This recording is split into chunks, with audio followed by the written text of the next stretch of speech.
là où tu es, tu vas commencer à prier avec moi. Seigneur, je te rends grâce pour ta sainte présence. Merci pour ton onction maintenant qui est en train d'envahir cette estrade et qui est en train de traverser les ondes pour arriver là où se trouve ta fille et ton fils. Nous prions, mon Père et mon Dieu, que ce matin tu nous assistes pleinement par ta puissance, par ton onction et par ta grâce. Seigneur d'Israël, tu as dit que invoquez-moi et je vous répondrai. Père, nous voulons que tu descendes maintenant dans chacune des maisons, dans chacune des chambres, là où tes enfants se trouvent connectés maintenant, que tu visites chacun d'entre eux pour sa part, au nom de Jésus, et que ta gloire éclate dans les vies, dans le nom puissant de Jésus-Christ de Nazareth. Éternel, de ta puissante main, ta main qui restaure, ta main qui délivre, ta main qui guérit, ta main qui change les destinées. Et dans ta main ce matin, afin que nous puissions vivre ta gloire dans notre nation, au Gabon, afin que nous puissions vivre ta gloire dans chacune de nos vies, afin que ta parole puisse prendre effet, car déclare que ta parole est puissante, plus tranchante qu'une épée quelconque, à deux tranchants, mais les tranchants séparés, jointure et moelle, âme et esprit. Et nous voulons ce matin, mon Père et mon Dieu, que ta parole nous fasse du bien.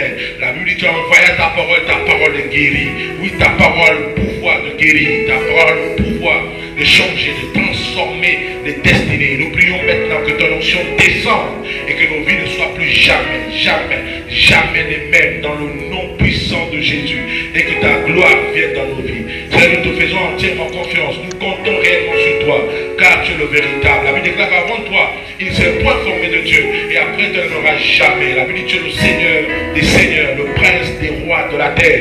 Et nous voulons te bénir, Dieu d'Israël, pendant que le monde entier est dans une crise d'une pandémie, mon Père et mon Dieu. Mais nous prions que cette crise sanitaire, Dieu d'Israël, que toi tu sois le Dieu qui va régler dans chacune des nations au nom de Jésus, afin que la guérison, la paix soit retrouvée au nom de Jésus, afin que toute activité démarre, mon Père et mon Dieu. Car il n'y a que toi seul qui peut vaincre cette pandémie, car cette pandémie vient du monde des ténèbres, et tel qu'est le monde des ténèbres, Père, il n'y a que toi seul qui peut vaincre cette pandémie. Voilà pourquoi nous crions à toi pour notre nation, le Gabon en particulier, et pour l'Afrique de manière générale et dans le monde. Et nous prions, mon Père et mon Dieu, que ta main puissante soit tendue, afin que nos pays, nos nations soient délivrées au nom de Jésus de cette pandémie. Et tends ta puissante main et viens vaincre l'ennemi au nom de Jésus. Ô Saint d'Israël, nous voulons te voir, mon Père et mon Dieu. Nous voulons te voir agir puissamment. Nous voulons te voir agir puissamment. Nous voulons te voir agir puissamment. Nous voulons te voir agir puissamment. Rien n'est impossible à toi, mon Père et mon Dieu. Rien n'est impossible à toi. Mais déclare que c'est impossible aux hommes, impossible à toi, Dieu. Et ce matin, nous voulons réellement t'inviter à prendre plein contrôle, à prendre plein contrôle, à prendre plein contrôle, à prendre plein contrôle dans le nom puissant de Jésus, et à régner au milieu de nous, et à régner au milieu de nous dans le nom puissant de Jésus. Saint d'Israël, et dans ta puissante main de grâce, dans ta puissante main qui délivre, qui libère, je compte sur toi, Dieu d'Israël, afin que ce matin, nos vies soient totalement transformées. Père, prends le plein contrôle de là où nous nous trouvons maintenant. Je prie que là où tu es, que le Saint-Esprit te localise, que sa grâce soit sur toi, que tu commences à vivre le miracle de Dieu au nom de Jésus, que le Saint-Esprit te localise maintenant, et que tu ressentes maintenant la présence de Dieu comme je suis en train de la ressentir, et que Dieu te visite maintenant dans le nom puissant de Jésus, dans le nom puissant de Jésus. Oh Saint-Esprit, Saint-Esprit, Saint-Esprit, le Seigneur Jésus en partant nous a laissé avec toi. Oh Saint-Esprit, conduis-nous maintenant dans toute la vérité. Viens, assiste-nous, mon Père et mon Dieu. Assiste notre nation, le Gabon. Oh Seigneur, face à cette pandémie, assiste notre nation, le Gabon, Seigneur. J'implore ta grâce, afin que Dieu tu tentes ta main, que tu te laisses, et que d'une main puissante, tu fasses reculer définitivement cette pandémie du territoire national au nom de Jésus, afin que ton peuple ici soit complètement libéré, délivré de toi. Seigneur, nous comptons sur toi. Oh Jésus, nous avons besoin de toi. On a besoin de toi. Nous ne sommes rien sans toi. Nous ne pouvons rien faire sans toi. Nous te faisons entièrement confiance, mon Père et mon Dieu. Car tu es le véritable. Tu es le véritable. Tu es le véritable. Tu es le véritable. Tu es le véritable. Oh Saint-Esprit. Oh Saint-Esprit, viens. La gloire, la puissance, l'honneur, la majesté te revient au nom de Jésus. Dites Amen 3 fois dans la vous êtes. Amen, Amen, Amen. Tu peux envoyer tes acclamations par rapport à un commentaire. Lorsque tu sens une parole qui te touche, alors n'hésite pas de faire un commentaire. Lorsque tu sens une parole qui est arrivée jusqu'à toi, n'arrête pas de dire Amen. Je vous ai expliqué plusieurs fois que l'Amen, c'est la troisième main. L'Amen, c'est l'accomplissement, c'est le moment où tu dis oui et la chose arrive. Donc n'hésitez pas, toutes les fois que cela est possible, de dire Amen très fort et que le Dieu que je sers vous délivre au nom de Jésus. Dieu vous bénisse, Dieu vous bénisse, Dieu vous bénisse, Dieu vous bénisse. Merci beaucoup. Nous allons nous asseoir. Je veux, pendant que tu es en train d'asseoir à ta place, dans ta maison, dans ton salon, dans ta chambre, vous pouvez vous asseoir, vous qui êtes debout, vous qui êtes à genoux, vous pouvez vous asseoir, vous lever. Ceux qui adorent Dieu, nous bénissons le Seigneur, que Dieu vous bénisse. Bonjour à tous, bonjour à tous, bonjour à tous. À ceux qui viennent de se connecter, bonjour. À ceux qui sont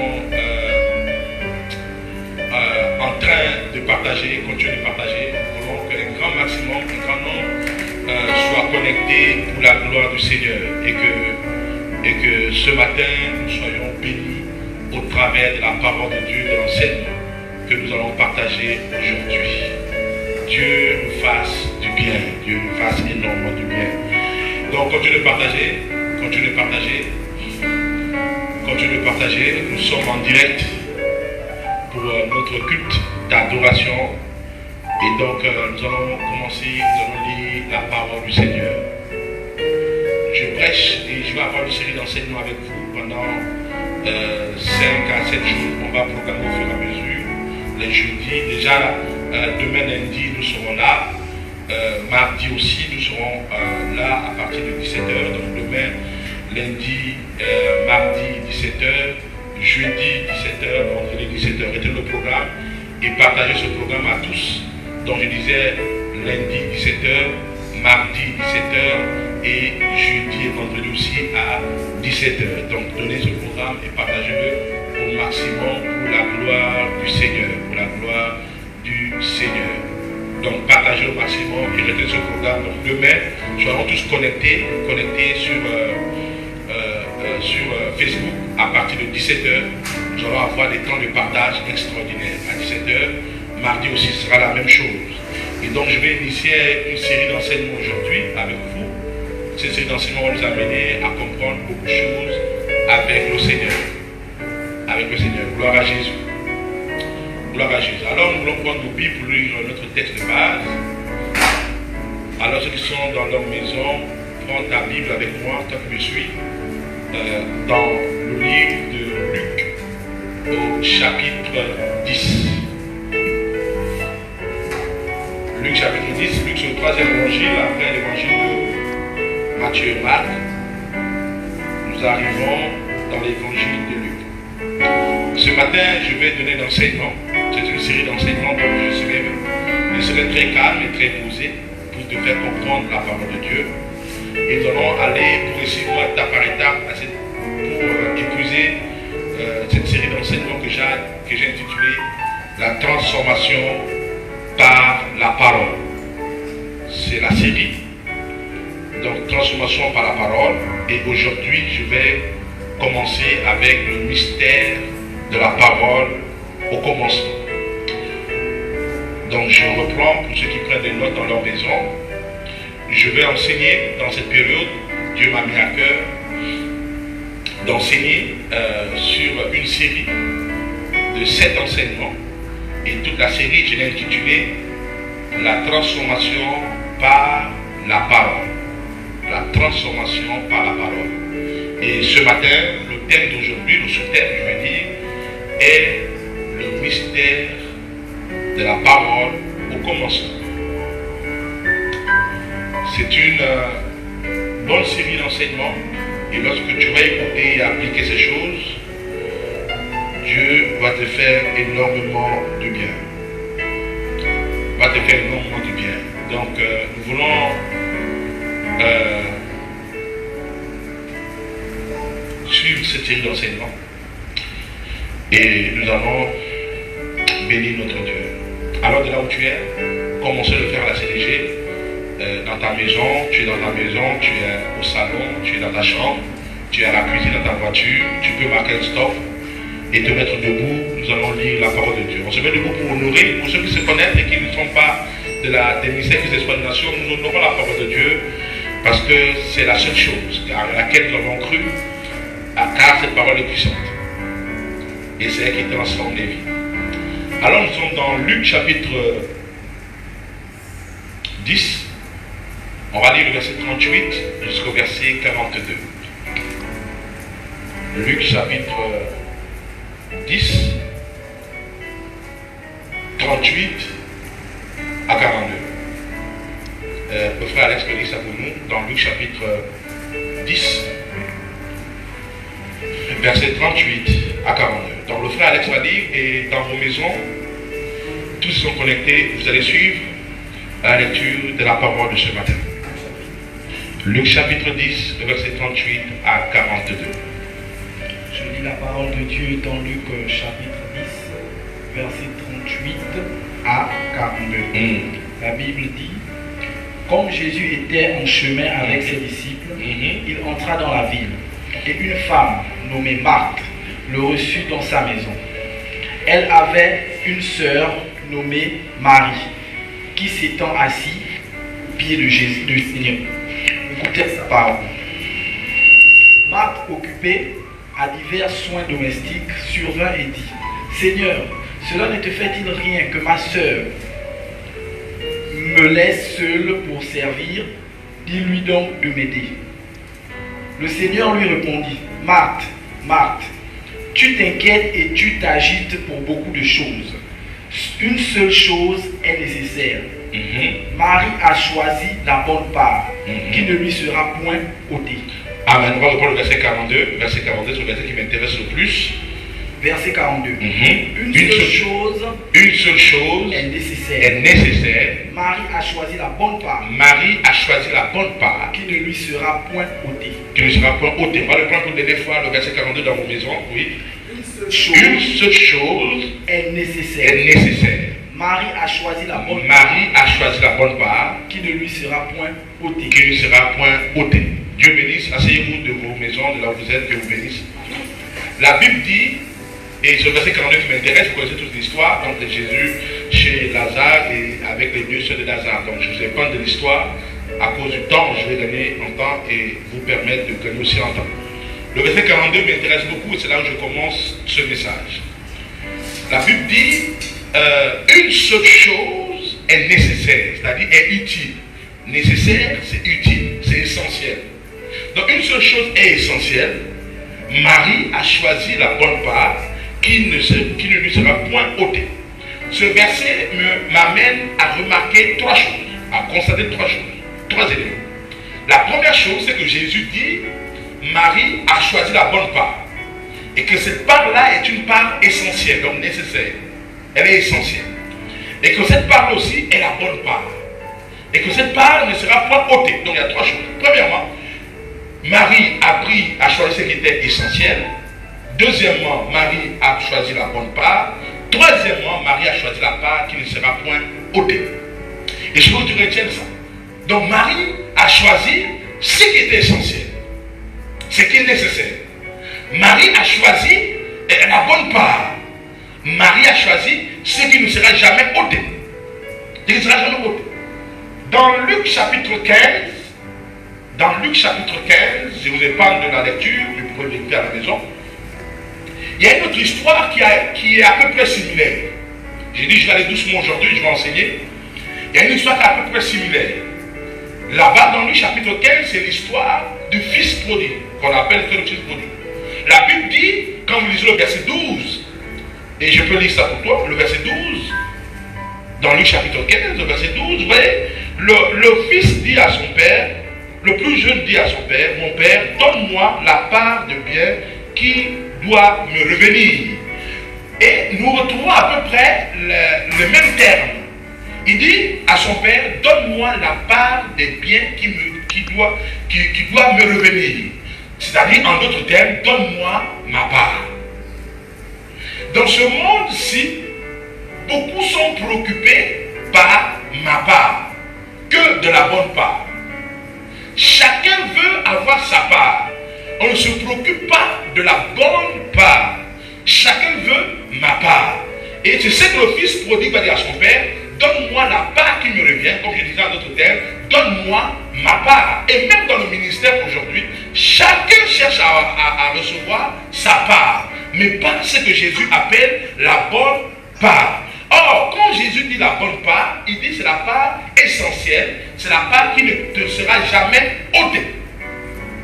C'est ce que Jésus appelle la bonne part. Mais la question que je suis en train de me poser, c'est que qu'est-ce que Marie a choisi en réalité? En définitive, au juste, qu'est-ce que Marie a choisi que Jésus appelle essentiel, que Jésus appelle la bonne part, que Jésus appelle ce qui ne sera pas ôté? Et en réalité, Marie n'a choisi nul autre que écouter la parole du Seigneur. Donc, le fait que Marie ait choisi d'écouter la parole du Seigneur, Jésus appelle ça la bonne part. Jésus appelle ça ce qui est essentiel. Jésus appelle ça ce qui ne sera jamais ôté. Écoutez-moi, les gens aujourd'hui ont plus conscience à courir derrière ma part que de courir derrière la bonne part. La part essentielle. La part qui ne te quittera jamais. Mais les gens ont tendance à courir toujours derrière ma part. Derrière ma part. Donc Marie, son choix s'est porté sur le fait de s'asseoir et d'écouter la bonne part, la parole de Dieu. Et Jésus appelle ça la bonne part. Vous constaterez avec moi que Marie n'avait même pas encore eu le temps de mettre en pratique les enseignements de Jésus. Que Jésus a dit déjà que Marie a choisi ce qui est essentiel. Elle n'avait même pas encore eu le temps de mettre ça en pratique. Que Jésus a dit, elle a choisi la bonne part. La question qui me vient à l'esprit, que je me pose, c'est que pourquoi Jésus considère-t-il le fait de s'asseoir pour écouter la part de Dieu comme étant la bonne part, comme étant ce qui est essentiel, comme étant ce qui ne sera jamais ôté? Pourquoi Jésus considère ça ici? Pourquoi? Pourquoi Jésus, lui, il considère que le fait que Marie se mette assise à ses pieds pour écouter la parole, Jésus commence à dire c'est la bonne part. Qu'est-ce qui pousse Jésus et qu'est-ce qui a amené Jésus à considérer ce fait-là comme étant la bonne part, ce qui est essentiel? Les amis, en étudiant la Bible, j'ai remarqué et j'ai constaté plusieurs choses. J'ai constaté que la parole de Dieu nous met en connexion avec 7 grandes choses. 7. En étudiant la Bible, je me suis rendu compte que la parole de Dieu nous met en connexion avec 7 grandes choses. Et je trouve ça dans Jean chapitre 1.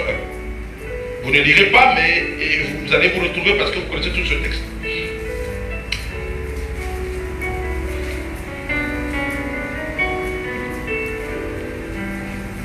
Regardez. J'ai étudié la Bible et je me suis rendu compte que la parole de Dieu nous met en connexion avec 7 grandes choses, au moins. Premièrement, la parole de Dieu nous connecte au commencement. Nous met en connexion avec le commencement. La Bible dit, au commencement était la parole. Donc, la parole nous connecte au commencement. La deuxième chose, c'est que la Bible dit, au commencement, la parole était avec Dieu. Donc, numéro 2, la parole de Dieu nous connecte à la présence ou à la proximité d'avec Dieu. Donc, numéro 1, elle nous met en connexion avec le commencement. Numéro 2, la parole de Dieu nous connecte à la présence ou à la proximité avec Dieu. Parce que la Bible déclare que la parole de Dieu était avec Dieu. Donc, elle nous connecte auprès de Dieu et nous connecte dans la présence de Dieu. Ensuite, troisièmement, on dit la parole de Dieu et toutes choses ont été faites par elle. Donc, la parole de Dieu nous met avec la nature de Dieu. Elle était au commencement avec Dieu. Toutes choses étaient faites par elle. Donc, elle nous met en connexion avec la nature de Dieu. Parce que la parole de Dieu était avec Dieu. Elle est Dieu. Donc, non seulement elle nous ramène proche de Dieu, 3, elle nous met en connexion avec la nature de Dieu. 4, la puissance, la parole de Dieu nous met nous introduit à la puissance de Dieu. La Bible dit, dans Jean 1 toujours, toutes choses ont été faites par elle et rien de ce qui est contre la puissance de Dieu. La parole de Dieu nous connecte à la puissance de Dieu. Cinquièmement, la Bible dit en elle était la vie. La présence de Dieu nous connecte à la vie. Sixièmement, la vie était la lumière. Elle nous connecte à la lumière, sixièmement. Et ensuite, au verset 12, à tous ceux qui l'ont reçu, elle a donné le pouvoir de devenir. 7, la parole de Dieu nous connecte à la puissance, au pouvoir de devenir. C'est ce que nous verrons et ce qui fera la série de nos enseignements. Donc, vous voyez, et c'est un des mandats que j'ai en cette année 2020, c'est de susciter auprès des enfants de Dieu l'appétit des Écritures.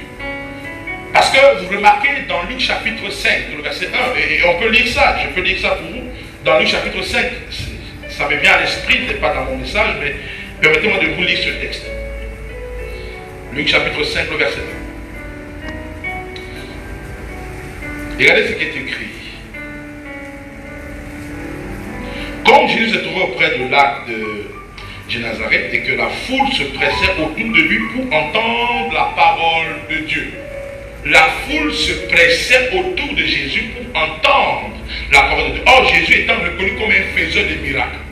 Mais la foule se pressait, pas pour voir les miracles, pas pour vivre les miracles, mais pour entendre la parole de Dieu. Et j'ai ce mandat en cette année pour amener un peuple qui se presse à entendre la parole de Dieu. Parce que la parole a une puissance, et tu vas comprendre tout à l'heure quand je vais commencer à décortiquer le premier enseignement. Donc nous rentrons aujourd'hui et je veux que désormais que tu te presses pour entendre la parole de Dieu. C'est cette foule-là que Dieu a besoin actuellement, aujourd'hui. Cette foule qui se presse pour entendre la parole de Dieu. Cette foule qui se presse pour écouter la parole de Dieu. Et donc cette foule-là, Jésus en a besoin actuellement de ce peuple qui se presse. Et vous voyez, ce texte-là est très fort parce que vous vous rendez compte que Jésus est un homme qui ressuscite les morts, qui fait des miracles. Les gens ne se pressaient pas pour ça, mais les gens se pressaient pour la parole. C'est-à-dire que la parole a un mystère, la parole a quelque chose de très fort. Et ceux qui découvrent le mystère de la parole, sa vie change en un temps record, sa vie change. Dieu bénisse. Revenons dans notre message, et donc je veux vraiment que tu sois ce peuple-là qui court, qui se presse pour entendre la parole du Seigneur. Et donc, on revient donc à notre premier thème, notre premier sous-thème. Je vais rentrer le premier sous-thème, donc le mystère de la parole au commencement. Donc, la première chose, c'est que la parole nous connecte au commencement. La parole nous connecte à tout ce qui était au commencement. La parole a la puissance de la connexion. La parole elle-même est une connexion. Avant d'entrer, je vais expliquer en quelques lignes qu'est-ce que j'entends par la connexion. Par le mot connexion. Vous savez, parfois, on a l'impression que le mot connexion n'est pas un mot biblique, c'est un mot moderne, c'est un mot séculier que les gens utilisent, mais qui n'est pas trop biblique. Mais je crois que la connexion est un mot biblique. Dans la vision de Jacob, dans Genèse chapitre 28, le verset 12. Dans la vision de Jacob, la vision de l'échelle, la Bible dit que Jacob a fait une vision dans laquelle il a vu l'échelle placée qui était sur la terre et l'autre bout était au ciel, auprès de Dieu. Et ensuite, il a vu les anges monter et descendre. Il dit qu'il a vu les anges monter et descendre. Et plus tard, Jésus reprend dans Jean chapitre 1, le verset 51, je crois, vous pouvez vérifier. Il dit, désormais, vous verrez les anges monter et descendre sur le Fils de l'homme. Et j'ai compris que lorsque Jacob a eu cette vision et qu'il a bâti son hôtel à Bethel, et j'ai compris que Jacob, Dieu venait de montrer à Jacob la connexion qui existait entre le ciel et la terre. Et je pense que cette échelle-là, c'est la connexion. Et j'ai compris que la connexion n'est pas seulement le fait de rattacher deux bouts, deux entités ou deux personnes, de mettre en contact, mais c'est aussi le fait de rendre fluide certaines informations et certaines données. Voilà pourquoi le fait simplement de rattacher le ciel à la terre par l'échelle ne suffisait pas. Et pour approfondir la définition de la connexion, qu'est-ce qui s'est passé? Jacob a vu les anges monter et descendre. Donc, il y a eu une fluidité des informations, il y a eu une fluidité des données. Et c'est ça qu'on appelle la connexion. Donc, je suis convaincu que ce mot connexion est biblique. Qu'il y a une connexion entre le ciel et la terre. Et qu'il y a une fluidité, il y a échange des informations. Les informations qui partent du ciel, qui montent, et les informations qui quittent le ciel et qui viennent sur la terre. Donne-moi un bon amen par écrit là où tu es. Et donc, je reste convaincu que donc, la connexion existe. Mais bien plus, bien plus. Jésus lui-même, il dit, c'est moi. Cette connexion. Il dit que désormais, vous verrez le Fils, les anges monter et descendre sur le Fils de l'homme. Donc Jésus s'identifie sans aucun équivoque à cette échelle. Il s'identifie sans risque de se tromper à l'échelle que Jacob a vue. Quand il dit désormais, vous verrez les anges monter et descendre sur le Fils de l'homme, c'est-à-dire qu'il s'identifie à cette échelle. Or, si cette échelle est la connexion, donc Jésus se positionne comme étant la connexion entre le ciel et la terre. Et plus tard, Paul le dira dans ses épîtres, il dit que nous n'avons qu'un seul médiateur entre les hommes et Dieu, en la personne de Jésus. Donc, c'est lui. C'est lui le médiateur, c'est lui la connexion entre le ciel et Dieu. Alors, on va mettre des bons amens, on va mettre des bons amens, on va mettre des likes, je veux que tu commentes encore et que tu m'envoies des amens. C'est ça qui me motive à rentrer encore en profondeur, à t'apporter la révélation. Donc, quand je parle comme ça, tu envoies beaucoup des amens. Et ça va te faire du bien. Donc, je veux vraiment que cette race-là qui se presse pour écouter la parole de Dieu. Donc, je suis en train de dire que la parole nous connecte au commencement. Et tu vas comprendre. Et il y a un mystère qui se passe lorsque on rentre dans la parole et que la parole peut nous amener à être connectés au mystère du commencement. Et vous allez comprendre. On va lire un texte de base maintenant. Ce texte de base, et donc là où tu as le droit de te dire, c'est le texte de base de l'enseignement numéro 1. On a lu un texte de base, le premier, qui est le texte de base pour toute la série, que je lirai à chaque fois. Maintenant, pour l'enseignement, je rentre dans lequel le mystère de la parole au commencement, voici son texte de base. Actes des Apôtres, chapitre 11, le verset 15. Le frère Alex va dire ça pour nous, et mets-toi debout de là où tu es dans ta maison. Encore une fois de plus, nous sommes dans notre culte. Ne te lasse pas de te mettre debout à chaque fois. Dans ta maison, dans ton salon, dans ta chambre, nous sommes dans la présence de Dieu. Il n'y a plus de visite à l'heure là. C'est quelqu'un à ta porte, à l'heure là, tu es dans la présence du Seigneur. Actes chapitre 11, le verset 15.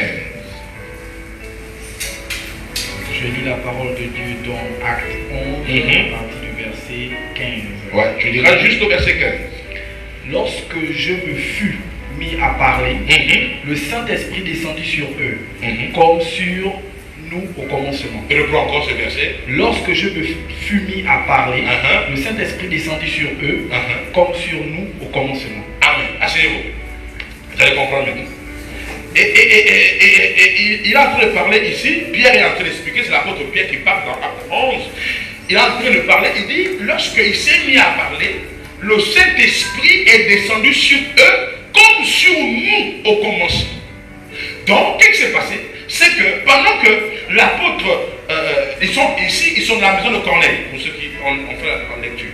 Ils sont chez Corneille, et Pierre se rend compte que l'expérience que les gentils, donc les gentils qui étaient là, les gentils sont les païens, qui étaient là, il se rend compte que l'expérience qui se passe là maintenant, il a vécu ça à la chambre haute, au commencement, parce que le commencement de la chose de l'esprit, c'est la chambre haute. Donc, il est là, il se rend compte que les gens sont en train de vivre la même expérience que lui, Pierre, a vécu au commencement. Et la question c'est que comment serait-il possible? Parce que, écoutez-moi, la maison de Corneille est bien distancée de la chambre haute. Ça a des kilomètres, à des centaines de milliers de kilomètres. La maison de Corneille est bien loin de la chambre haute, même en termes de temps. C'est des semaines et des mois plus tard. Donc, comment serait-il possible qu'une expérience qu'on a vécue des années en arrière, au commencement, on peut revivre la même chose aujourd'hui. Et Pierre est là pour témoigner. Ces gens qui étaient là, ces gentils, n'avaient pas vu, n'avaient pas assisté au commencement. Il n'y avait que Pierre qui a été au commencement qui connaît. Et quand Pierre regarde l'expérience qu'ils sont en train de vivre, il se dit, mais ça c'est ce qu'on a vécu au commencement. C'est ce qu'on a vécu au commencement. Et la question qui vient tout de suite, c'est que, qu'est-ce qui met les deux lieux et les deux temps ensemble, les deux expériences? Qu'est-ce qui les lie? Qu'est-ce qui fait en sorte que ce qui s'est passé au commencement, on revive ça? C'est-à-dire, quelle est la chose, quel est l'élément, quel est le vecteur qui fait en sorte que ce que les gens ont vécu au commencement, ils puissent revivre ça? Qu'est-ce qui a remis les deux lieux ensemble au point où Pierre se retrouve au commencement? Donc quand les gentils sont en train de manifester l'esprit, Pierre n'est pas là. Pierre est en train de vivre ce qu'il a vécu la chambre au commencement. Mais qu'est-ce qui a fait ça? Qu'est-ce qui fait en sorte que cette expérience-là, Pierre peut la vivre? Qu'est-ce qui a fait? Et la réponse est très claire. Dans Actes chapitre 10, verset 44. Regarde, je lis ça pour toi. Actes 10. Je ne veux pas en arrière. Tu vas comprendre ce qui se passe. Dans Actes 10, 44, la réponse est claire à ma question. Écoutez, comme Pierre prononçait encore ces mots, le Saint-Esprit descendit sur eux, tous ceux qui écoutaient la parole. Donc, comme Pierre était en train de prononcer les mots, donc le Saint-Esprit est descendu sur eux, tous qui écoutaient la parole. Donc, ce qui a fait en sorte que l'expérience que Pierre a vécue à des années, à des mois, à des jours, à des semaines très lointaines, peut se reproduire, c'est quoi? C'est la parole. La parole les connecte au commencement. Donc en écoutant la parole, ils sont connectés au commencement. En écoutant la parole. En écoutant la parole. Mais une autre question arrive dans mes études. Mais comment serait-il possible qu'en écoutant la parole, on puisse être connecté au commencement? Et vous allez voir, vous allez comprendre beaucoup de choses. J'arrive. Suivez-moi doucement. On va aller doucement. Je veux que tu comprennes cet enseignement, car je sais qu'il y a un mystère et une puissance derrière. Comment, en écoutant, ceux qui étaient là, qui n'étaient pas au commencement, ont pu vivre ce qui s'est passé au commencement? Comment serait-il possible? Quelqu'un qui n'a pas vu ce qui s'est passé au commencement peut se retrouver et vivre les expériences du commencement en écoutant la parole. Comment serait-il possible? On va repartir parce que nous sommes dans un enseignement, on va beaucoup lire, vous verrez qu'on va beaucoup lire. Donc nous ne sommes pas dans un message classique, nous sommes dans une série d'enseignements. On va partir dans le livre de 1 Jean.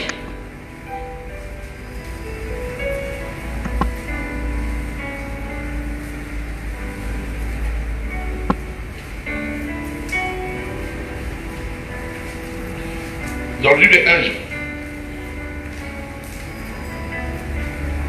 Regardez ce qui est écrit dans le livre de 1 Jean, je lis la parole de Dieu. Ce qui était 1 Jean chapitre 1, verset 1. 1 Jean 1, 1. Ce qui était dès le commencement, ce que nous avons entendu, ce que nous avons vu de nos yeux, ce que nous avons contemplé et ce que nos mains ont touché concernant la parole de vie. Ici, c'est Jean qui parle, l'apôtre Jean. Il dit quoi? Il dit ce qui était au commencement, ce que eux ils ont vu, ce que eux ils ont entendu, ce que eux ils ont touché, ce que eux ils ont contemplé au travers de la parole de vie, donc la parole de Dieu. Il dit car la vie a été manifestée et nous l'avons vue et nous nous rendons témoignage et nous annonçons la vie éternelle qui était auprès du Père et qui nous a été manifestée. Il dit ce que nous avons vu et entendu, nous vous l'annonçons. Et vous aussi, afin que vous aussi vous soyez en communion avec nous. Or, notre communion est avec le Père, avec son Fils, Jésus-Christ. Donc, il dit quoi? Il dit ce que nous on a vu, nous venons vous transmettre ça pour que vous aussi vous commenciez à vivre ça. Donc, Jean est en train de... lui décortique ce que Pierre a expliqué. Jean décortique, il va en profondeur. Il dit que c'est que la parole nous ramène au commencement. Il dit c'est que nous on a vu au commencement. Nous on a vu des choses au commencement. C'est Jean qui parle. On a vécu des choses. On a touché des choses. On a entendu des choses. Il dit maintenant par la parole, on vient. Donc la parole, quand la parole vient, qu'est-ce qu'elle fait? Elle rentre en toi et t'amène à vivre des expériences qui étaient au commencement. C'est ce que Jean essaie d'expliquer. Donc il dit que maintenant vous avez ce privilège de vivre ce qui était au commencement. Donc écoutez-moi les amis, la parole a la capacité de te connecter au commencement. La parole a la capacité de connecter au commencement. La parole nous connecte au commencement. Et lorsque tu es assis comme tu es chez toi en train d'écouter la parole a la capacité, et tu vas vivre ça aujourd'hui parce que c'est un culte de miracle, d'enseignement miracle. Tu vas vivre comment l'Éternel va te reconnecter au commencement et comment les choses vont rentrer dans l'ordre dans ta vie. La Bible dit qu'un jour, les pharisiens, les scribes ont interrogé Jésus au sujet du mariage. Écoutez la question qu'ils ont posée à Jésus. Ils ont dit à Jésus, est-il permis à un homme de reculer sa femme pour une raison quelconque? Écoutez la réponse de Jésus. Vous avez le texte. Écoutez la réponse de Jésus. Il dit, n'avez-vous pas lu? On lui pose la question, je reprends. Les scribes, les pharisiens, interrogent Jésus au sujet du mariage. Ils lui disent que, est-ce qu'il est-il permis à un homme de reculer sa femme pour une raison quelconque? Jésus dit, n'avez-vous pas lu qu'il est écrit que? Donc quand Jésus dit, n'avez-vous pas lu, il fait référence à quoi? À la parole. Donc les gens lui posent une question d'actualité, Jésus le remet dans la parole. Parce que la parole a la capacité de connecter. Mais il continue. Les gens continuent de poser la question en disant, mais Moïse, il dit, n'avez pas lu qu'au commencement, c'est la réponse de Jésus, n'avez pas lu qu'au commencement, Dieu créa un homme et une femme. C'est la réponse de Jésus. Donc face à la question que les pharisiens, les scribes, les sadducéens nous posent, face au divorce, il dit, n'avez-vous pas lu qu'au commencement? Donc il leur ramène, n'avez-vous pas lu la parole de Dieu. Et qu'il dit quoi? Au commencement. Donc le fait de lire la parole le ramène où? Au commencement. Donc Jésus dit, n'avez-vous pas lu qu'au commencement, le Créateur créa un homme et une femme? Donc, écoutez-moi, la parole nous ramène au commencement. Et ils ont continué dans leur débat et ils ont dit à Jésus, mais Moïse, dans sa loi, a permis de donner une lettre de divorce à sa femme. Et il a dit quoi, Jésus? Il a dit, si Moïse l'a dit, c'est à cause de la cruauté de vos cœurs. Donc, Jésus ramène, pour régler un problème, il leur ramène à la parole qui va leur connecter à quoi? Au commencement. Donc la parole a le pouvoir de te connecter au commencement. Au commencement. Non, Moïse dit, c'est à cause de la dureté de vos cœurs que Moïse a permis que vous puissiez répudier la femme. Mais sinon, au commencement, donc par la parole t'introduit au commencement. La parole nous renvoie toujours à ce qui était au commencement. Et quand tu commences à t'asseoir, rentrer dans la parole te ramène au commencement. Au commencement. Pourquoi? Parce que en ce temps-là, ce qui se passait pendant qu'il posait la question à Jésus, n'a pas existé au commencement. Ça n'existait pas. Voilà pourquoi Jésus les ramène au commencement pour rétablir l'ordre des choses. Écoutez-moi les amis, lorsque tu commences à écouter la parole de Dieu, la parole te ramène au commencement, et quand la parole te ramène au commencement, l'ordre des choses est rétabli. L'ordre des choses est rétabli.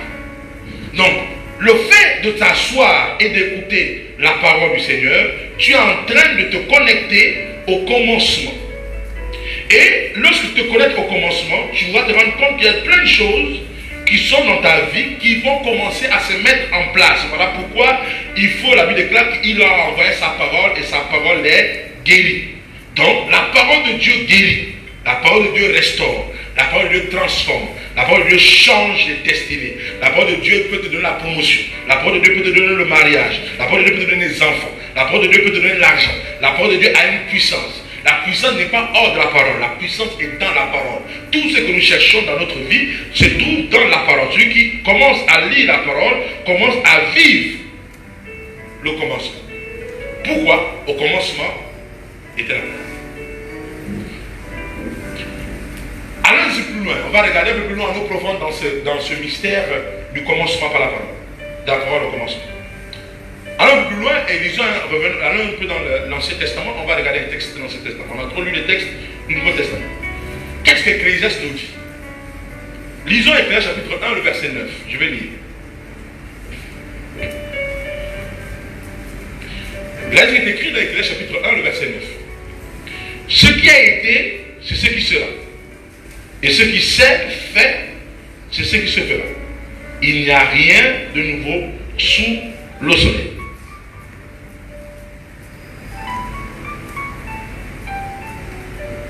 Donc, par la parole, on vient de comprendre au travers de cette lecture que, et là, suis-moi, parce que je vais aller un peu à l'eau profonde, je suis attentivement. Et nous venons d'apprendre par la parole que ce qui a été, c'est ce qui se fera. Donc, ce qui a été où? Commence. Ce qui se fera. Qui me dit un bon amen. Donnez-moi un bon amen, écrivez les amens, écrivez les amens, écrivez les amens.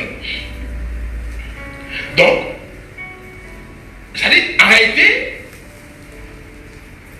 selon la parole de Dieu, selon l'ordre divin, il ne doit pas y avoir quelque chose qui existe dans ta vie aujourd'hui qui n'a pas été au commencement. Selon l'ordre de Dieu. C'est-à-dire, si une chose doit être là, il faut que ces choses-là se retrouvent au commencement. Parce qu'il n'y a rien de nouveau.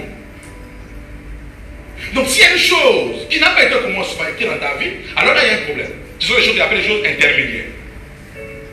Maintenant, écoutez-moi. Je suis conscient que beaucoup de gens traversent des situations difficiles.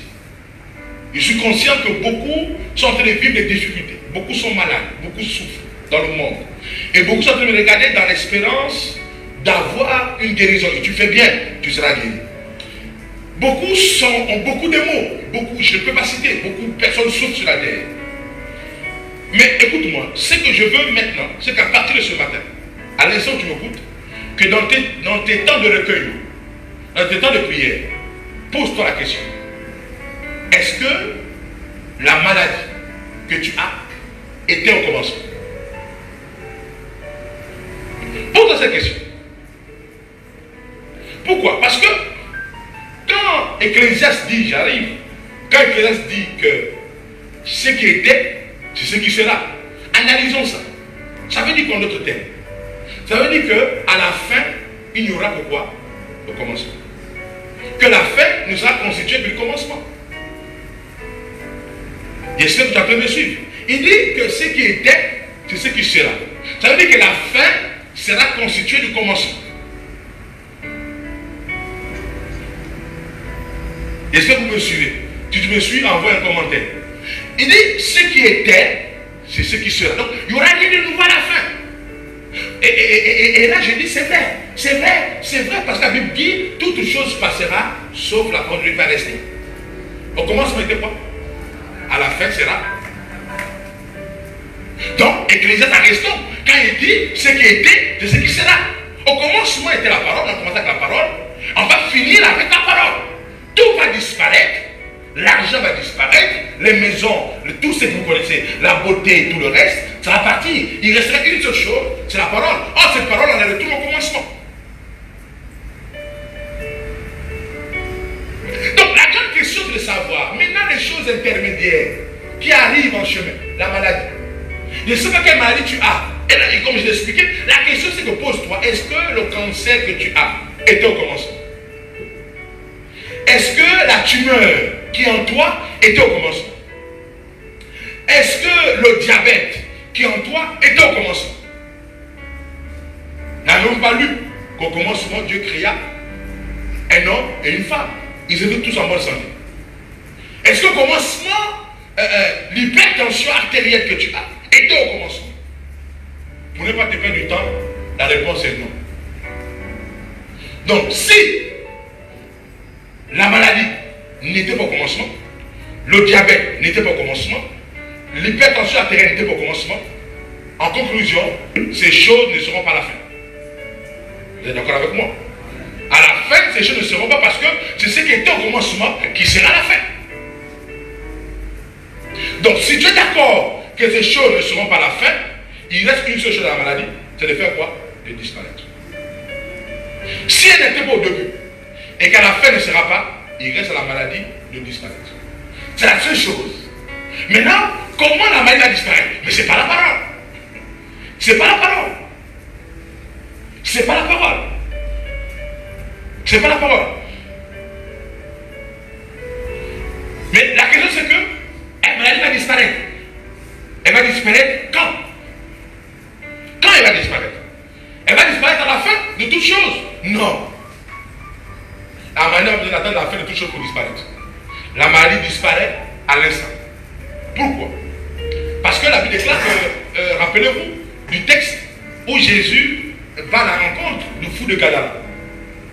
La Bible déclare que Moïse descend de la barque, les démons disent à Jésus, Fils de l'homme, es-tu venu pour nous tourmenter? Car notre temps n'est pas encore arrivé. Parce que pour le démon, pour la maladie, eux ils pensent qu'il y a un temps. Ils pensent que le temps de leur tourment, le temps où on doit les emprisonner, c'est la fin du temps. Mais qu'est-ce que Jésus a dit? Jésus a dit c'est maintenant.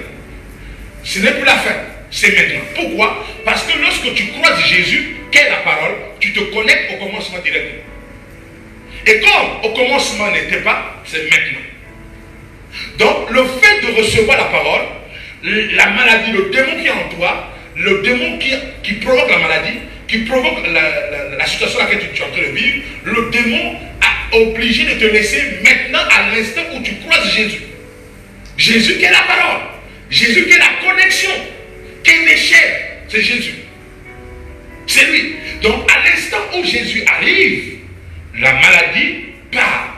Le fou, les démons qui étaient dans le fou de Gadara pensaient que Jésus devait le laisser dans le corps parce que pour eux, il y a un temps fixé. Et donc je suis en train de dire, la chose que tu traverses là, en réalité, n'a pas besoin d'attendre le temps fixé. C'est maintenant. C'est maintenant qu'elle doit partir. C'est maintenant qu'elle doit partir. C'est maintenant à l'instant où tu es en train de vivre, que tu es en train de vivre la situation difficile, c'est maintenant que Jésus va te libérer. Donc, écoutez-moi. En choisissant d'écouter la parole de Dieu, on choisit quoi? La bonne part. On choisit la part essentielle. On choisit la part qui ne sera point ôtée, qui va demeurer. Et là, ça m'amène à rentrer dans un mystère un peu plus fort. Un peu plus fort, un peu plus compliqué, parce que, vous savez, toujours dans la discussion de Jésus avec ses Sadducéens, il a expliqué un mystère très fort, et je vais t'expliquer ça. C'est qu'il a expliqué que les deux deviendront une seule chair. Une seule chair. Vous savez, cette dimension est très forte. Il parlait du mariage, bien sûr. Il dit les deux deviendront une seule chair. Une seule chair. Les deux deviendront une seule chair. Je vais aller doucement dans cette partie. Je sais qu'elle est très forte pour que tu puisses retenir quelque chose de bon. Il dit les deux deviendront une seule chair. Mais c'est au-delà du mariage. C'est au-delà du mariage. C'est au-delà. Parce que l'apôtre Paul va reprendre ça. Il va reprendre ça, il va nous parler de l'homme et la femme, il va parler de Christ et de l'Église. Donc les deux deviennent une seule chair. Et l'apôtre Paul dit, celui qui s'attache au Seigneur devient le même esprit que le Seigneur. Et il dit, celui qui s'attache à une prostituée devient le même esprit que la prostituée. Celui qui s'attache à Dieu devient le même esprit que Dieu. Donc écoutez, le fait que les deux deviennent une seule chair, ils ne sont plus deux, ils sont maintenant une seule chair, ça va très loin. Ça va au-delà du mariage, ça va au-delà de l'église, ça touche la personne de Jésus. Parce que dans cette dimension, les deux deviennent une seule chair. La vie, Voici deux, il y a un là ici, un ici. Et il y a un mystère qui se passe, et les deux deviennent ce chef. Et j'ai commencé à étudier la Bible et à comprendre pourquoi l'apôtre Paul a parlé de la dimension, a compris. Jésus parle du mariage, mais l'apôtre Paul a dit la dimension de l'église. Et j'ai commencé à réfléchir, à étudier, et j'ai compris que c'est au-delà de ce que nous pouvons penser. Parce que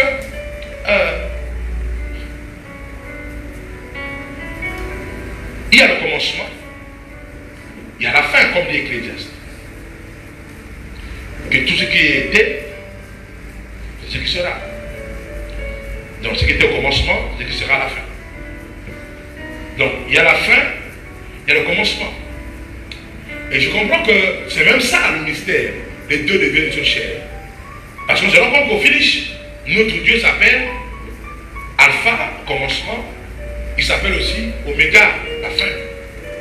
Donc, notre Dieu est le commencement et il est la fin.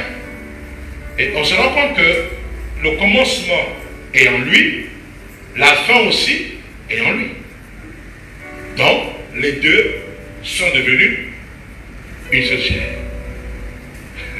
Ça veut dire quoi? Ça veut dire que lorsque quelqu'un entre en connexion avec la parole de Dieu, entre en connexion avec Jésus, qui est la parole, il rentre en connexion avec le commencement et la fin. Donc la fin n'est plus loin. Est-ce que vous me suivez? La fin n'est plus loin. Le commencement aussi. Tous sont maintenant là, à la personne de Jésus, à la personne de la parole. Parce que les deux sont maintenant un. Donc, le commencement et la fin ne sont plus séparés. Parce que en Jésus, on trouve le commencement. En Jésus, on trouve la fin. Voilà pourquoi il y a alpha, oméga, commencement et fin. Donc, ils ne sont plus séparés. Voilà pourquoi le fou de Gadara, les démons n'ont pas compris. Eux, ils pensaient que la fin était séparée du commencement. Voilà pourquoi ils ont dit à Jésus, notre temps n'est pas encore arrivé. Ils pensaient que le temps était loin. Mais or, lorsque Jésus se pointe, c'est lui le maître du temps. La fin en lui, le commencement aussi est en lui. Si tu comprends, on va faire des bons amens. Donc, lorsque Jésus est en train d'expliquer cela, que lorsque le fou plutôt, les démons qui sont dans le fou de Gadara sont en train de dire à Jésus, notre heure n'est pas encore arrivée, et ils pensent qu'il va attendre la fin des temps. Mais ils n'ont pas compris que maintenant on a ramené la fin avec le commencement, ça devient une personne qu'on appelle Jésus. Donc, si quelqu'un ce matin, pendant que tu es en train de m'écouter, et que tu reçois la parole, tu reçois Jésus, tu es en train de recevoir la fin de tes souffrances. Et tu te connectes au commencement de la bénédiction et de la grâce. Parce que ta maladie n'a plus besoin d'attendre la fin. Ta maladie n'a plus besoin d'attendre la fin des temps. La maladie n'a plus besoin d'attendre la fin où Jésus reviendra. Non. Parce que la fin est là. Sans lui. Il n'y a plus de séparation. Il est alpha et oméga. Donc quand il se pointe devant toi, il ne se pointe pas en tant que commencement seulement. Il se pointe dans son entièreté. Alpha et oméga. Il n'y a pas un côté de Jésus qui reste lorsqu'il vient. Donc quand tu reçois Jésus comme la parole de Dieu vivante, tu reçois l'alpha et l'oméga. Donc, la maladie que tu as n'a plus le droit de rester.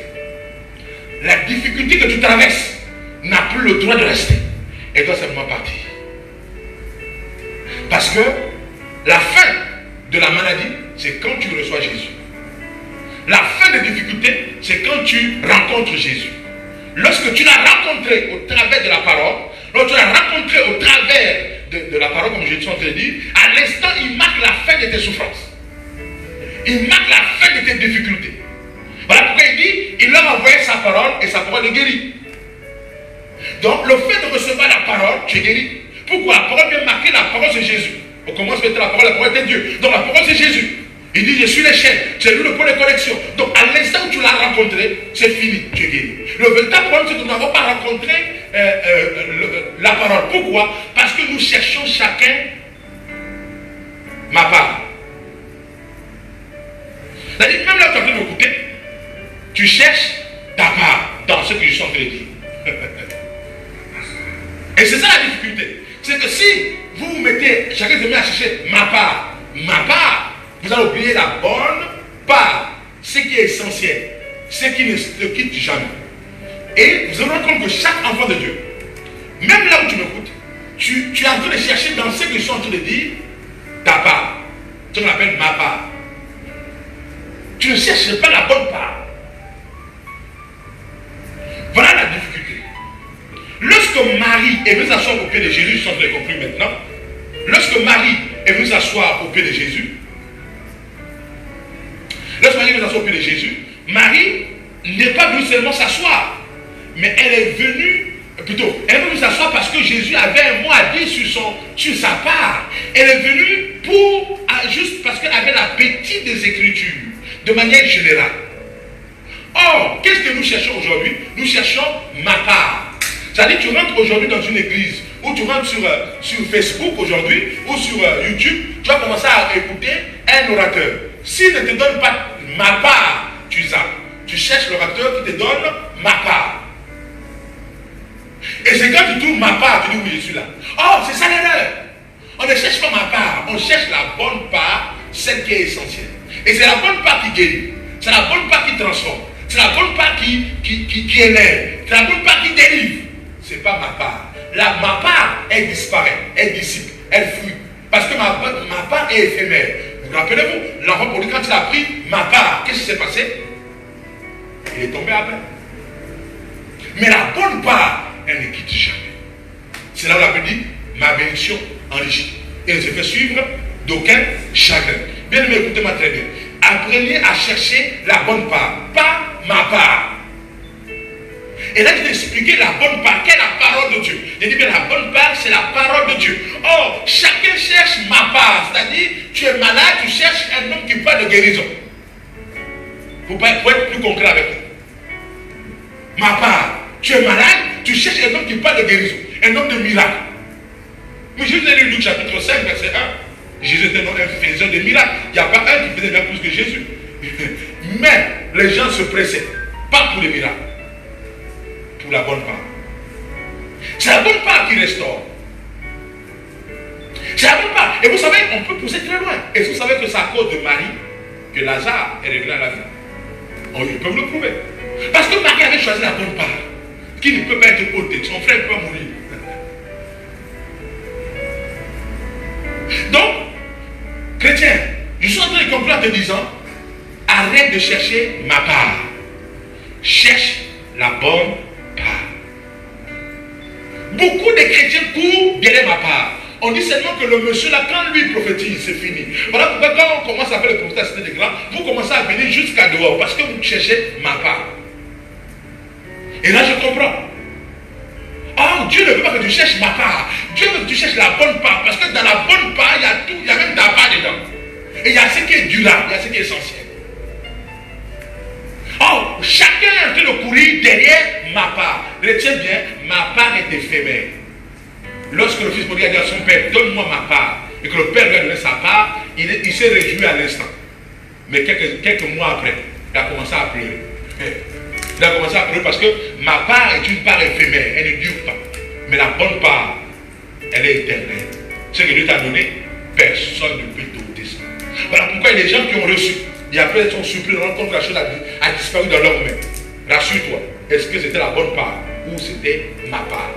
Quand c'est ma part, elle va partir comme elle est venue. Mais quand c'est la bonne part, elle va demeurer. Elle va demeurer. Voilà pourquoi, chrétien, ayez l'appétit des Écritures. Cherchez la bonne part et non ma part. Et le monde aujourd'hui, tout le monde court derrière ma part. Même dans le ministère. Il n'y a plus de gens qui passent le temps pour dire je veux comprendre la parole de Dieu. On cherche derrière ma part. Qu'est-ce que je vais gagner en prêchant l'évangile? Qu'est-ce que je vais gagner? C'est ça ma part. Mais la bonne part, c'est la parole de Dieu dans son entièreté. Pour être sûr que lorsque Jésus est en train d'enseigner, il n'était pas en train d'enseigner le problème de Marie. Pour dire à Marie comment il faut avoir l'argent parce que Marie est pauvre. Non, tu n'es pas en train de dire à Marie comment tu faut faire pour... non, il enseignait de manière générale. Et c'est cette parole-là qui a intéressé Marie. Et s'est rendu compte que ça n'avait rien à voir avec sa vie de manière directe. Mais ça concerne son existence. Ça concerne l'essentiel. Et comme ça concerne l'essentiel, donc, Marie avait choisi la bonne part. Donc, chrétien, je veux que maintenant, à l'instant où tu m'écoutes, que tu choisisses désormais la bonne part qui te met en connexion avec le commencement. Cette bonne part, lorsque tu vas la choisir, elle va te rencontrer. Et quand elle te rencontre, c'est la fin. La bonne part marque la fin. Voilà pourquoi les gens qui sont guéris, ils sont à l'église X. Et alors l'église X, ils ont obtenu la guérison. Mais 6 mois après, la maladie est revenue. Parce que tu courais derrière ma part. Retenez encore et note ça dans ton cahier. Ma part est une bénédiction éphémère. C'est la bonne part qui dure. Ne cherchez jamais ma part. Cherchez toujours la bonne part. Ce qui ne te sera jamais ôté. C'est Jésus qui parle. Il dit jamais ôté. Personne ne pourra t'enlever ça. Quand Dieu t'a donné ton homme là, c'est pour toi. Aucune autre petite fille ne pourra venir autour pour te l'enlever. Quand Dieu t'a donné ta femme, c'est pour toi. C'est ça la bonne part. Tu as obtenu la bonne part. C'est pour toi. Tu n'as pas d'effort à fournir, c'est pour toi. Mais quand c'est ma part, maman, tu vas pleurer dans le ciel. Et c'est là où les chrétiens pleurent. Parce qu'on cherche ma part, ma part, ma part. Tu es venu dans telle église, on n'a pas prêché ta part. La part que tu cherchais, tu pars. Depuis que je suis là, je ne vois rien. Parce que tu cherches ma part. Et comme tu n'as pas ma part, qu'est-ce que tu fais? Tu quittes. Tu vas à un autre endroit pour chercher ma part. Le jour où on va donner ta part, elle ne durera pas. Elle va partir. Mais ce matin, j'envoie tous les enfants de la cité des Grands et ceux qui me suivent en direct de chercher la bonne part. Ce qui est essentiel et ce qui ne sera jamais ôté. La bonne part, c'est la parole de Dieu. Luc chapitre 5, verset 1. Médite sur ce texte. Ce texte me bouleverse tous les jours. Les gens se pressaient pour entendre la parole de Dieu. Pas pour les miracles. Un faiseur de miracles comme Jésus. Jésus au Gabon ici, dites-moi, les gens vont se presser pour faire quoi? Écouter ou pour voir les miracles? Les gens vont aller voir les miracles. Par exemple, les prêcheurs vont dire que non, on n'a qu'à passer au miracle déjà. Nous, on ne va pas voir les miracles. Mais Luc chapitre 5, verset 1 dit la foule se pressait pour entendre la parole de Dieu. Non, pas pour entendre les prophéties, pas pour entendre une révélation sur comment, non, sur entendre la parole de Dieu. On va vous donner rendez-vous en semaine, à partir de demain, lundi, 17h. Nous allons vivre la gloire de Dieu. Alors de là où tu es, baisse ta tête dans notre prière au Seigneur. Et je veux que tu parles à Dieu. Tu dis à Dieu, Seigneur, donne-moi de choisir la bonne part comme Marie a choisi la bonne part. Et que cette parole mette en connexion. Alors ce matin, tu vas prier. Tu vas dire à Dieu, Seigneur, je veux être connecté à ta parole et que ta parole me connecte au commencement. Dis à Dieu, comme j'ai reçu ta parole aujourd'hui, que je sois connecté au commencement.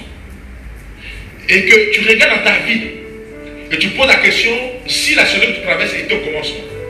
Si tu n'as tout pas au commencement, alors dis la chose qui te reste une seule chose maintenant, tu vas disparaître maintenant. Alors tu peux ordonner au cancer que tu n'as pas été au commencement. Disparaître de mon corps, le cancer va partir. Tu peux ordonner à la tumeur que tu n'as pas été au commencement. Disparaître de mon corps, la tumeur va partir.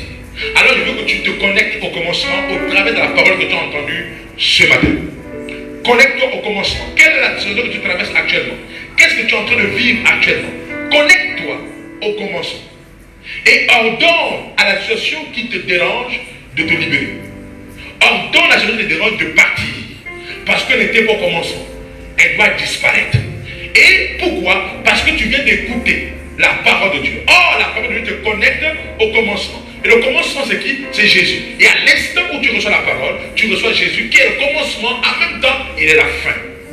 Il va marquer la fin à la tumeur, la fin de la pauvreté, la fin de la maladie, la fin du blocage, la fin du célibat, la fin du non-accomplissement, la fin des mauvais rêves, des cauchemars, la fin des attaques mystiques, la fin de la pandémie au Gabon, la fin de la pandémie dans le monde. Il marque la fin, car il est alpha et oméga. Commence fin et fin. Élève ta voix, commence à prier, commence à prier, commence à prier. Commence à prier dans ta maison, commence à prier dans ta maison, commence à prier dans ton salon, commence à prier dans ta chambre. Marque la fin et parle à la chose, parle à la chose qui te dérange, parle à la chose qui te dérange. Oh, de louange, te glorifier. Pendant que nous chantons ici dans ta maison, tu es en train de louer ton Dieu. Nous chantons pour t'accompagner dans la prière. Nous chantons ici pour toi, pour t'aider à prier. Donc tu pries dans ta maison, tu es en train de prier, nous chantons ici pour toi.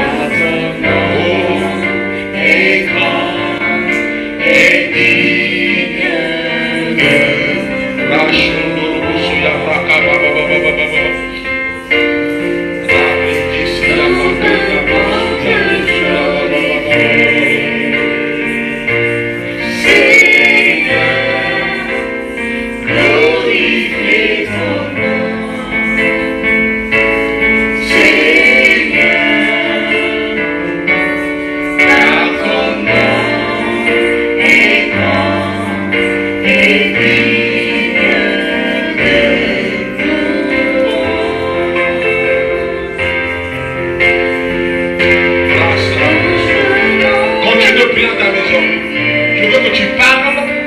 la situation que tu traverses.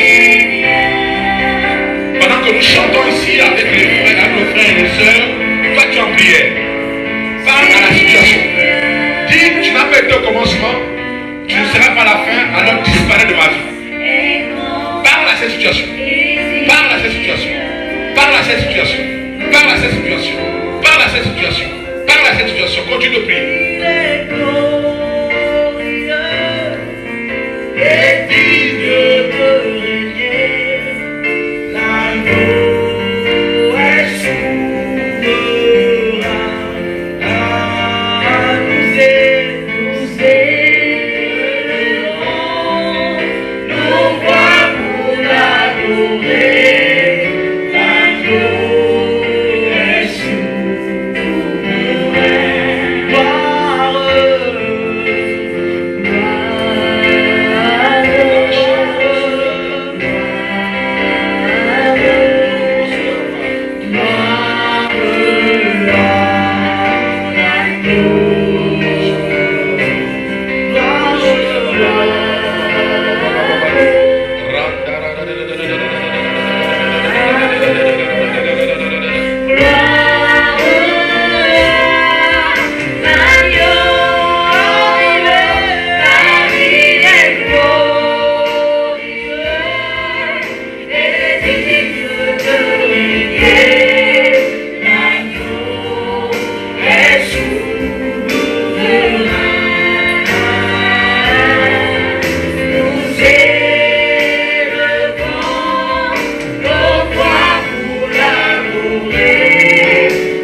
Ce matin, dans le nom de Jésus, à l'instant où tu poses tes deux mains, je déclare dans le nom de Jésus-Christ de Nazareth que tout ce qui était situation intermédiaire disparaît dans ta vie au nom de Jésus. Toute situation intermédiaire qui est venue nuire, détruire ta vie, commence à disparaître parce que la puissance de la parole te met en connexion au commencement. Et je déclare comme au commencement, la vie était, la bonne santé était. Je proclame la bonne santé dans ton corps malade au nom puissant de Jésus. Comme au commencement, Dieu descendait pour visiter ses enfants. Je déclare qu'à partir d'aujourd'hui, tu vas vivre la visitation divine au nom de Jésus. Comme au commencement, Adam et Ève ne manquaient de rien. Ils étaient bénis à tous les niveaux. Je proclame la bénédiction sur toi au nom de Jésus. Par la parole que tu viens d'entendre, je déclare que tu es connecté au commencement. Que le Saint-Esprit te connecte maintenant à l'échelle que Jacob avait vue. Dans le nom puissant de Jésus. Que le Saint-Esprit te connecte à cette échelle où Jacob a vu les anges monter et descendre. Si de la fluidité des informations des données, regarde à partir d'aujourd'hui maintenant, les anges commencent à descendre dans ta vie pour apporter la solution au nom de Jésus et pour enlever tout intermédiaire qui est en train de nuire à ta vie, qui te cause la maladie, qui te cause la tristesse, qui te cause les angoisses, qui te cause des soucis. Ça disparaît de ton corps. Dans le nom puissant de Jésus, je relâche la puissance de la parole. Père, la Bible dit tu as envoyé ta parole est guérie. Maintenant, j'envoie ta parole au travers des gens. Quiconque m'écoute maintenant, j'annonce maintenant que la parole de Jésus est en train de guérir. À l'instant où tu as reçu cet enseignement, tu as reçu ce message, j'ai dit la parole te pénètre maintenant. Et maintenant, dans ta vie, tu as vécu les ténèbres. Tu as vécu les ténèbres. Maintenant, j'annonce état de lumière. J'annonce état de lumière. J'annonce état de lumière. Est-ce qu'on peut chanter ce chant au commencement? On va chanter ce chant avec le frère et les soeurs au commencement. Et les ténèbres ont reculé. Parce que les ténèbres ont reculé devant la face de notre Dieu. Reste concentré avec tes deux mains. Les ténèbres ont reculé au nom de Jésus. Nous chantons sans pour t'aider. Reste concentré. Nous chantons ce chant pour toi. Tu n'es pas obligé de chanter. Mais dans ta maison, reste concentré avec tes deux mains. Le Dieu que je sers va te pénétrer au nom de tes visiteurs dans Jésus. Les ténèbres reculent et la lumière va apparaître à partir de ce matin. Oh, Saint-Esprit, la brosso, ya baba. Rindoro brosso, koya kandara bese, ya baba. Rindoro bobo. Dans le nom puissant de Jésus, dans le nom puissant de Jésus. Dans le nom puissant de Jésus, dans le nom puissant de Jésus. Les ténèbres reculent définitivement de ta vie. Dans le nom de Jésus. Toutes sortes de ténébreuses deviennent une sorte de lumière. Dans le nom de Jésus.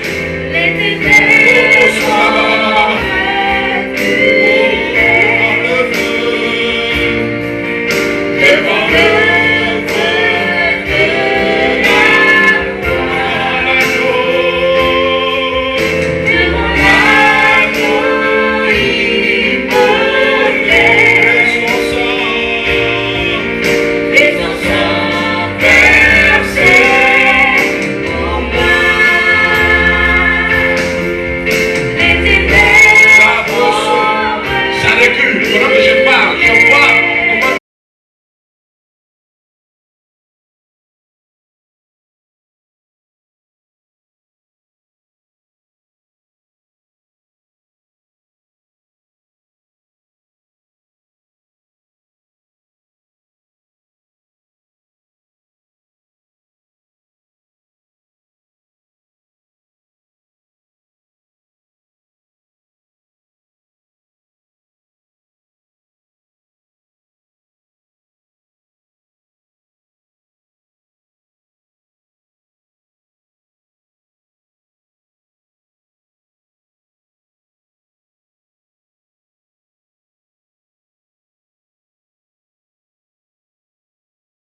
gloire et puissance, force et louange à l'agneau. Au nom de Jésus, que mon Dieu te visite et que sa gloire soit sur toi. Maintenant, je t'annonce un nouveau départ. Je t'annonce une nouvelle histoire qui commence aujourd'hui même. À l'instant où tu m'as écouté, je déclare aujourd'hui même, tu vas voir et vivre et expérimenter la puissance de la parole de Dieu. Car le gars de Dieu n'est pas un homme pour mentir, ni un fils de l'homme pour se repentir. Je t'annonce qu'aujourd'hui la parole qui est sortie de ma bouche est une parole efficace pour transformer la vie de quelqu'un. Et aujourd'hui, c'est toi, Dieu va transformer ta vie. Et tu vas vivre ça aujourd'hui même. Tu auras des témoignages au nom de Jésus. Qu'il a soit ainsi, que l'Éternel étende sa main sur toi, au nom puissant de Jésus. Envoie-moi 3 fois Amen. Amen.